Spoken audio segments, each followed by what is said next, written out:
Hello students, मैं नरेंद्र कलोशिया आपका बहुत बहुत स्वागत करता हूं और आज हम लोग डिस्कस करने वाले हैं सोल्यूशन एंड कॉलिगेटिव प्रॉपर्टीज के बारे में। तो वैसे मैं बेसिकली आपको आइडियाज देने वाला हूं सोल्यूशन और कॉन्सेंट्रेशन टर्म्स को लेकर कि सोल्यूशन क्या होता है, कॉन्सेंट्रेशन टर्म्स क्या होती हैं, किसी सोल्यूशन का कॉन्सेंट्रेशन कैसे निकाला जाता है। आज हम इस बारे में बात करेंगे, ठीक है। सबसे पहले मैं बताता हूं आपको सोल्यूशन के बारे में। तो सोल्यूशन पढ़ने से पहले मैं आपको एक बात समझाऊं कि हम बेसिकली जो पढ़ते हैं वो पढ़ते हैं मैटर के बारे में। हम सबसे पहले पढ़ते हैं मैटर के बारे में। एंड मैटर क्या होता है? Anything which occupy space and has मास। ऐसी कोई भी चीज जो क्या ऑक्यूपाई करे स्पेस और जिसका क्या होता है मास, वो क्या कहलाता है? मैटर। और मैटर के दो क्लासिफिकेशन ब्रॉडली अपन देखते हैं। एक क्लासिफिकेशन आपका कहलाता है फिजिकल क्लासिफिकेशन और एक क्लासिफिकेशन आपका कहलाता है केमिकल क्लासिफिकेशन।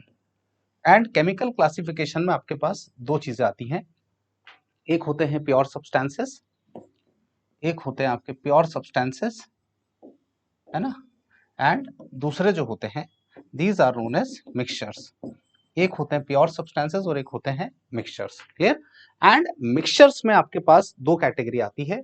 एक होमोजीनस मिक्सचर, है ना, एंड दूसरा आता है हेट्रोजीनस मिक्सचर। एक होमोजीनस और एक हेट्रोजीनस। एंड होमोजीनस मिक्सचर्स में, होमोजीनस मिक्सचर्स ये जो हमारे काम का है, इसका एक पार्ट होता है that is known as solution. तो इस टॉपिक में मैं आपसे क्या डिस्कस करने वाला हूं? मैं आपसे डिस्कस करने वाला हूं मैटर का केमिकल क्लासिफिकेशन। केमिकल क्लासिफिकेशन में मैं आपसे बात करने वाला हूँ मिक्सचर के बारे में, और मिक्सचर में मैं आपको बात करने वाला हूँ होमोजीनस मिक्सचर, और होमोजीनस मिक्सचर में बात करने वाला हूँ सोल्यूशन के बारे में। यानी हम पढ़ेंगे मैटर, मैटर का केमिकल क्लासिफिकेशन, केमिकल क्लासिफिकेशन में हम पढ़ेंगे मिक्सचर्स, मिक्सचर्स में हम पढ़ेंगे होमोजीनस कैटेगरी, एंड उसके बाद बात करेंगे solution. So sir what is homogeneous? यहाँ पे एक वर्ड बार बार आ रहा है that is homogeneous. So sir what do you mean by homogeneous? Homogeneous का मतलब होता है ऐसे मिक्सचर जिसमें पार्टिकल्स का यूनिफॉर्म डिस्ट्रीब्यूशन हो। ऐसे मिक्सचर्स जिसमें पार्टिकल्स का डिस्ट्रीब्यूशन यूनिफॉर्म हो, यूनिफॉर्मली हो, एक जैसे डिस्ट्रीब्यूटेड हो। जैसे आप एक ग्लास पानी लीजिए, उसमें आप एक चम्मच नमक को डाल के डिजोल्व कर दीजिए, मिक्स कर दीजिए, नमक आपका पूरा पानी में डिजोल्व हो जाएगा। ऐसा तो नहीं है कि नीचे नीचे ज्यादा डिजोल्व होगा, ऊपर ऊपर कम डिजोल्व होगा, है ना।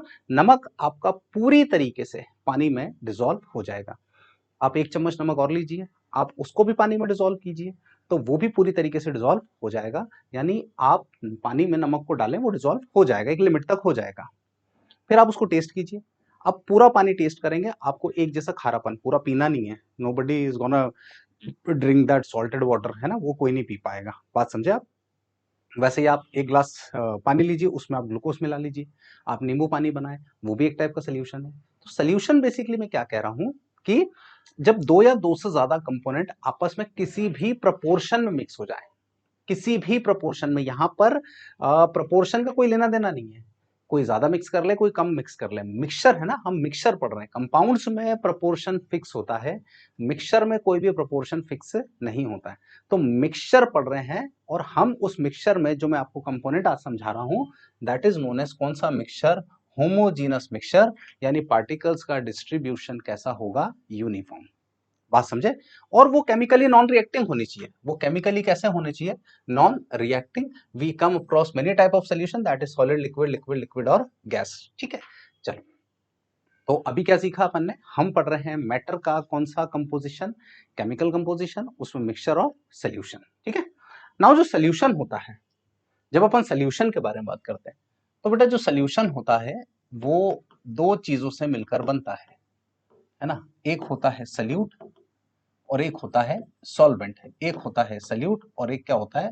सॉल्वेंट। और सल्यूट की बात जब करता हूं मैं, है ना, मतलब सॉल्यूशन आपको कितने कैटेगरी में दिख रहा है? दो कैटेगरी में।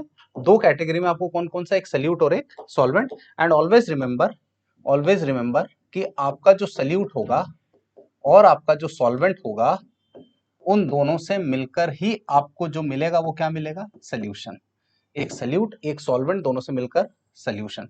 सर सोल्यूशन के कुछ एग्जांपल बता सकते हो क्या? बिल्कुल बता सकते हैं आपको। पहला एग्जांपल हो जाएगा NaCl plus water, this is solution. दूसरा एग्जांपल हो जाएगा आपका sugar plus water, this is your solution. तीसरा एग्जाम्पल आ जाएगा आपका ग्लूकोज प्लस वाटर, बिकॉज मैं लिक्विड सोल्यूशन की बात कर रहा हूँ इसलिए मैं ऐसे एग्जाम्पल ले रहा हूँ, है ना, glucose plus water. And sir अपन बात करें तो lemonade, lemonade is also a type of what, solution. तो ये डिफरेंट टाइप के ऐसे एग्जाम्पल्स आपको देखने को मिलेंगे। एंड ये जो एग्जाम्पल्स हैं ये सारे एग्जाम्पल अभी जो मैंने आपको बताए हैं दीज आर सोल्यूशन। ठीक है, अब सोल्यूशन में एक सोल्यूट होता है और एक क्या होता है, सॉल्वेंट। तो सोल्यूट जो होता है वो generally present in less amount, present in बोलो कैसा अमाउंट, लेस अमाउंट। तो जो भी कम अमाउंट में प्रेजेंट होगा that is known as solute, और जो ज्यादा अमाउंट में प्रेजेंट होगा, जो ज्यादा अमाउंट में प्रेजेंट होगा, प्रेजेंट इन मोर अमाउंट, तो उसको अपन क्या कहते हैं, सॉल्वेंट। तो जो कम अमाउंट प्रेजेंट है वो क्या कहलाएगा, सोल्यूट। जो ज्यादा अमाउंट प्रेजेंट है तो वो क्या कहलाएगा, सॉल्वेंट। तो सोल्यूट प्लस सॉल्वेंट दोनों से क्या मिलता है, सोल्यूशन। क्लियर। तो what is solution, homogeneous mixture है ना। व्हाट इज सोल्यूशन, एक सुंदर सा कलर ले लेते हैं उससे समझा देता हूं। तो सोल्यूशन इज बेसिकली बोलो कौन सा mixture, homogeneous mixture. Homogeneous mixture है याद रखें, और सोल्यूट होता है लेस अमाउंट में और सॉल्वेंट होता है मोर अमाउंट में। जैसे मैं यहाँ की बात करूं तो मैं इसको जनरली सोल्यूट ही लूंगा एंड इसको सॉल्वेंट मानेंगे। बात समझे, ये सोल्यूट, ये सॉल्वेंट, ये सोल्यूट, ये सॉल्वेंट है ना। लेमोनेड डालेंगे तो जो पानी है वो आपका सॉल्वेंट आएगा, जो नींबू का रस है, जो शक्कर है, जो नमक है या और कुछ भी डालें आप, वो आपका कहलाएगा सोल्यूट, और जो पानी होगा लिक्विड जो होगा वो क्या कहलाएगा आपका सॉल्वेंट। ठीक है, चलिए थोड़ा सा मैं आगे बढ़ता हूं, कहानी को आगे बढ़ाता हूं कि सर ये जो हेडिंग दिख रहा है जो हम पढ़ रहे हैं, तो मैं उम्मीद करता हूं बच्चों आपको सोल्यूशन क्लियर हो गया। सोल्यूशन क्या है, होमोजेनस मिक्सचर, किसका, सोल्यूट और सॉल्वेंट का। तो सर ये जो पीछे टर्म लिखा है कॉन्सेंट्रेशन टर्म, जिसको आपने हाईलाइट करा है, ये क्या चीज है, ये ही तो अपने को बताएगा कि हमारा जो सोल्यूशन है उसमें सोल्यूट कितना है। बात समझे, कॉन्सेंट्रेशन टर्म जो आपको दिख रहा है, जो कॉन्सेंट्रेशन टर्म आपको दिख रहा है, ये वर्ड आपको दिख रहा है जो कॉन्सेंट्रेशन टर्म, ये कॉन्सेंट्रेशन टर्म ही तो बताएगा आपको, क्या बताएगा कि amount of solute, amount of solute present in given amount of, present in given amount of solvent और सोल्यूशन। गिवन अमाउंट ऑफ, क्या लिखा बोलो, सॉल्वेंट और solution, given amount of solvent और क्या लिखा है, सोल्यूशन। ये कॉन्सेंट्रेशन टर्म वही तो बताएगा कि अमाउंट ऑफ सोल्यूट कितना प्रेजेंट है आपकी गिवन अमाउंट ऑफ सॉल्वेंट या सोल्यूशन। जैसे मैं इसको ना बहुत इजीली समझा देता हूँ, बहुत छोटे से एग्जांपल से समझाता हूँ कि मान लीजिए आपके पास एक ये वेसल है और यहाँ तक इसमें पूरा पानी है, ये वेसल है और पानी का वॉल्यूम सब में सेम है, पानी का वॉल्यूम सब में कैसा है, सेम है, पानी का वॉल्यूम सब में कैसा है, सेम है, पानी का वॉल्यूम सब में सेम है। ठीक है, चलो लेट्स से मैंने बोला 1 लीटर है ना, सब में वॉल्यूम कितना है, 1 लीटर, 1 लीटर, और यहाँ पे भी 1 लीटर। क्लियर।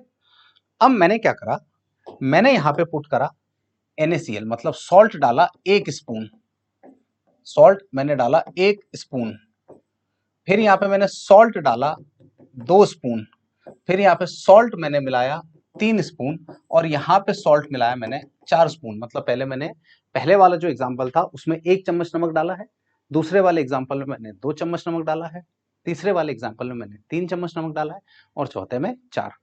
तो मुझे यहाँ पे देख के क्लियरली समझ आ रहा है कि इस वाले एग्जाम्पल में, इस वाले केस में जो अमाउंट ऑफ सोल्यूट है, जो अमाउंट ऑफ कैसा है, सोल्यूट है, वो मैक्सिमम है। अमाउंट ऑफ सोल्यूट बोलो कैसा है, मैक्सिमम है।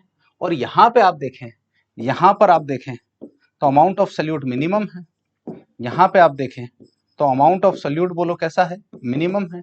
तो उधर आप देखें तो अमाउंट ऑफ सोल्यूट कैसा आया, मैक्सिमम। यहाँ पे आप देखें तो अमाउंट ऑफ सोल्यूट कैसा आया, मिनिमम, सॉरी मैक्सिमम, और वहां पे मिनिमम। क्योंकि यहाँ पे सोल्यूट मैक्सिमम है, यहाँ पे सोल्यूट मैक्सिमम है, तो इसको हम कहेंगे हाईली कॉन्सेंट्रेटेड सोल्यूशन, इसको हम कहेंगे हाईली कॉन्सेंट्रेटेड सोल्यूशन। कॉन्सेंट्रेशन ज्यादा है, कॉन्सेंट्रेशन ज्यादा होने का मतलब क्या है कि सोल्यूट ज्यादा है, और यहां पे मैं कहूंगा लो कॉन्सेंट्रेटेड सोल्यूशन, इसको मैं आपको कहने वाला हूं that is low concentrated solution. तो लो कॉन्सेंट्रेटेड सोल्यूशन का मतलब क्या हुआ बताओ, कि वहां पे सोल्यूट कैसा है, कम है। तो जब जब सोल्यूट बढ़ेगा, आपके गिवन अमाउंट ऑफ, यहाँ पे आपने कितना चम्मच नमक डाला था, 1 चम्मच, यहाँ पे आपने कितना डाला, 2, यहाँ पे 3, यहाँ पे 4, तो कॉन्सेंट्रेशन का ऑर्डर बढ़ गया। यानी जब भी कोई कहे कि सर कॉन्सेंट्रेशन ज्यादा है, मतलब कि सॉल्यूट का अमाउंट ज्यादा है। कोई कहता है कॉन्सेंट्रेशन कम है, तो सॉल्यूट का अमाउंट कम है। मेरे साथ साथ रिपीट करना है अपन ने कि कॉन्सेंट्रेशन ज्यादा का मतलब क्या हुआ, कि सॉल्यूट का अमाउंट ज्यादा है, और कॉन्सेंट्रेशन कम होने का मतलब क्या हुआ, कि सॉल्यूट का अमाउंट कम है। क्लियर है? कॉन्सेंट्रेशन ज्यादा, सॉल्यूट ज्यादा, कॉन्सेंट्रेशन कम, सॉल्यूट कम। बिल्कुल क्लियर मेरे बच्चों आप लोगों को? तो यहां से बात ये निकल के आती है कि sir how will we define concentration, how will we define concentration. तो कॉन्सेंट्रेशन को हम डिफाइन करते हैं amount of solute present in, देखो I am writing solute in numerator, numerator में आएगा, सोल्यूट कभी भी नीचे नहीं आएगा। तो अमाउंट ऑफ सोल्यूट अपॉन में आ जाएगा आपका amount of solvent, amount of solvent upon amount of solution, amount of solvent upon amount of, बोलो कौन, सोल्यूशन। आप देखिए आपको बिल्कुल क्लियरली नजर आ रहा होगा कि amount of solute upon amount of solvent, या फिर क्या लिखा, सोल्यूशन। न्यूमरेटर में कभी भी सॉल्वेंट नहीं आएगा, न्यूमरेटर में कभी भी सोल्यूशन नहीं आएगा, न्यूमरेटर में हमेशा सोल्यूट ही आएगा, क्योंकि आप कॉन्सेंट्रेशन निकाल रहे हैं एंड अमाउंट ऑफ सोल्यूट आप देख रहे हैं, आपको क्लियरली यहाँ पे समझ आ जाएगा। ठीक है, चलिए। तो सर कॉन्सेंट्रेशन का डेफिनेशन तो समझ में आ गया, सर एक बार और लिख दो मैंने, ठीक है भाई, कॉन्सेंट्रेशन का डेफिनेशन एक बार और लिख देते हैं। तो कॉन्सेंट्रेशन का फॉर्मूला बोलो क्या होता है, अमाउंट ऑफ सोल्यूट, है ना, और यहाँ पे आ जाएगा अमाउंट ऑफ, क्या आ जाएगा, सॉल्वेंट, या फिर बोलो क्या आएगा, सोल्यूशन, ये आएगा अमाउंट ऑफ सॉल्वेंट, या फिर क्या आएगा, सोल्यूशन। तो सर फिर कॉन्सेंट्रेशन टर्म्स की जब बात करते हैं, तो कॉन्सेंट्रेशन टर्म्स की जब बात करते हैं, तो कॉन्सेंट्रेशन टर्म्स आपको दो कैटेगरी की देखने को मिलती है। कॉन्सेंट्रेशन टर्म्स आपको दो कैटेगरी को देखने को मिलती हैं, और पहली कैटेगरी कहलाती है आपकी ग्रुप ए, दूसरी कैटेगरी आपकी कहलाती है ग्रुप बी। एक ग्रुप ए आ रहा है और एक ग्रुप क्या आ रहा है, बी। बात समझे? जब ग्रुप ए के बारे में बात करूं, मैं ग्रुप ए के बारे में बात करूं, तो ग्रुप ए वाली जो कैटेगरी होती है, इसको कहते हैं मास डिपेंडेंट कैटेगरी, इसको कहते हैं अपन मास डिपेंडेंट कैटेगरी। ये वो चीजें हैं जो मास पे डिपेंड करेंगी। और यहां पे बात करता हूं तो ये आती है वॉल्यूम डिपेंडेंट, वॉल्यूम डिपेंडेंट, एक मास डिपेंडेंट और एक वॉल्यूम डिपेंडेंट। मतलब यहाँ पे जो भी कैटेगरी, यहाँ पे कॉन्सेंट्रेशन जो भी निकालेंगे वो मास पे डिपेंड करेगा और वहां पे वॉल्यूम पे। तो सर कौन कौन से होते हैं मास डिपेंडेंट, तो पहला जो आता है that is known as M by M percent, mass by mass percent. दूसरा आता है पीपीएम, पार्ट्स पर मिलियन। तीसरा आता है आपके पास मोल फ्रैक्शन, मोल फ्रैक्शन। और फोर्थ और लास्ट आपके पास आता है दैट इज मोलैलिटी। तो मेरे लाल आप एक बात को देखें जरा ध्यान से कि आपके पास टोटल कितनी कॉन्सेंट्रेशन टर्म आ रही है, 4। पहली कौन सी है, M by M percent, PPM, mole fraction, molality. और ये चारों कॉन्सेंट्रेशन टर्म डिपेंड करती हैं मास पे। ये एम बाय एम परसेंट मतलब ऊपर भी मास नीचे भी मास। अब ऊपर मास, न्यूमरेटर में कभी भी सॉल्वेंट या सोल्यूशन नहीं आएगा, मतलब एम बाय एम परसेंट है, मतलब ऊपर भी मास है नीचे भी मास है। तो ऊपर मास ऑफ सोल्यूट और नीचे मास ऑफ सोल्यूशन, ऊपर मास ऑफ सोल्यूट नीचे मास ऑफ सोल्यूशन। ऊपर जो भी आएगा आप देखें फॉर्मूला, यहाँ न्यूमरेटर में जो है वो हमेशा कौन आएगा, सोल्यूट आएगा। ठीक है, वैसे ही आपको ग्रुप बी दिख रहा है जो कि वॉल्यूम डिपेंडेंट है, ग्रुप बी आपको वॉल्यूम डिपेंडेंट दिख रहा है। तो यहाँ पे वी बाय वी परसेंट आ जाएगा, यहाँ पे आ जाएगा एम बाय वी परसेंट, है ना, यहाँ पे आ जाएगा मोलैरिटी, है ना, और यहाँ पे क्या आ जाएगा, नॉर्मेलिटी। मोलैरिटी के बाद क्या आया, नॉर्मेलिटी। तो इधर आप देखें टोटल 4, इधर भी आप देखें टोटल 4, तो टोटल कितनी यूनिट हो गई, 8। अच्छा, ये पूरी मास पे डिपेंड करने वाली, ये पूरी वॉल्यूम पे। अगर इन दोनों में रिलेशन निकालना हुआ, मुझे इन दोनों में रिलेशन निकालना हो, है ना भाई, अगर फॉर एग्जाम्पल मुझे किसी ने बोल दिया कि सर m/m% दिया और v/v% निकाल के बताओ, या इनमें से कोई भी एक क्वांटिटी दे दी और मुझे बोला कि दूसरी निकाल के बताओ, बिना डेंसिटी के आप ग्रुप ए से ग्रुप बी की तरफ नहीं जा पाएंगे। बिना डेंसिटी के अगर ग्रुप ए की यूनिट से ग्रुप बी में रिलेशन निकालना है तो आपको डेंसिटी चाहिए ही चाहिए। तो क्योंकि ये पूरी मास डिपेंडेंट है ना, अपने को पता है कि डेंसिटी का फॉर्मूला क्या होता है, अपने को बहुत अच्छे से पता है डेंसिटी का फॉर्मूला क्या होता है, मास अपॉन वॉल्यूम। डेंसिटी का फॉर्मूला क्या होता है, मास अपॉन वॉल्यूम। तो डेंसिटी का फॉर्मूला मास अपॉन वॉल्यूम होता है। तो अगर आपको डेंसिटी पता चल गई तो आप ग्रुप ए से ग्रुप बी में चले जाएंगे और ग्रुप बी से ग्रुप ए में आ जाएंगे, क्योंकि डेंसिटी काम करता है ब्रिज का। डेंसिटी किसका काम करता है, ब्रिज का। तो टोटल कॉन्सेंट्रेशन टर्म्स मेरे पास बच्चों कितनी दिख रही हैं, 8। इन 8 कॉन्सेंट्रेशन टर्म्स में 4 है मास डिपेंडेंट और 4 क्या है, वॉल्यूम डिपेंडेंट। अब एक बहुत अच्छा क्वेश्चन यहाँ पे बनता है, बहुत अच्छा क्वेश्चन क्या बनता है कि out of molality and molarity, out of molality and molarity, which is better term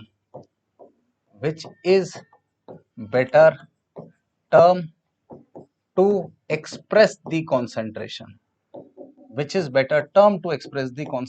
बहुत कॉमन क्वेश्चन है और देखने को मिले ही होगा, है ना। मोलैलिटी में which is better term to express the concentration, always remember group A वाले जो हैं they are better term to express the concentration.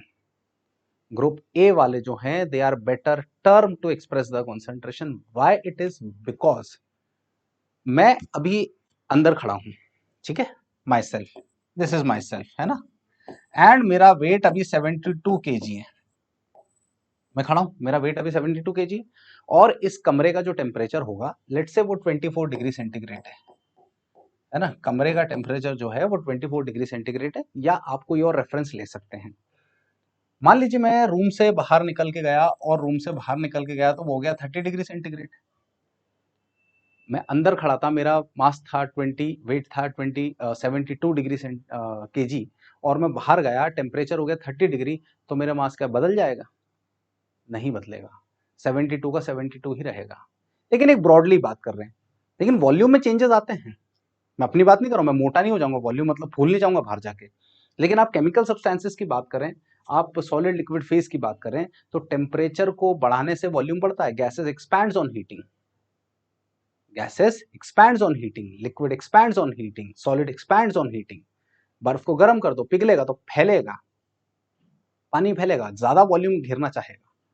बात समझे भाई, बर्फ का टुकड़ा लिया आपने, बात समझे कि नहीं समझे, है ना, और उसको आपने पिघाल दिया तो वो क्या हुआ, पानी जैसा फैला। अब उसको आपने और गर्म कर दिया तो वो गैस तो फैलेगी ना चारों तरफ। तो वॉल्यूम जो होता है वो वॉल्यूम टेम्परेचर पर डिपेंड करता है, तो उस कारण से इनकी वैल्यू में भी चेंज आ जाता है, लेकिन इनमें कोई चेंज नहीं आता है। दैट्स वाई ग्रुप ए जो होता है it is better term to express the concentration. और मैं मोलैलिटी और मोलैरिटी की बात करूं तो molality is better term because it does not changes with the change in temperature, तो बच्चों कॉन्सेंट्रेशन टर्म के दो ग्रुप हैं, एक मास डिपेंडेंट और एक कौन से हैं, वॉल्यूम डिपेंडेंट। उम्मीद करता हूं आपको ये बेसिक इंट्रोडक्शन जो है कॉन्सेंट्रेशन टर्म्स का समझ में आया होगा। बाकी का हम नेक्स्ट टाइम पे देखेंगे। Thank you so much.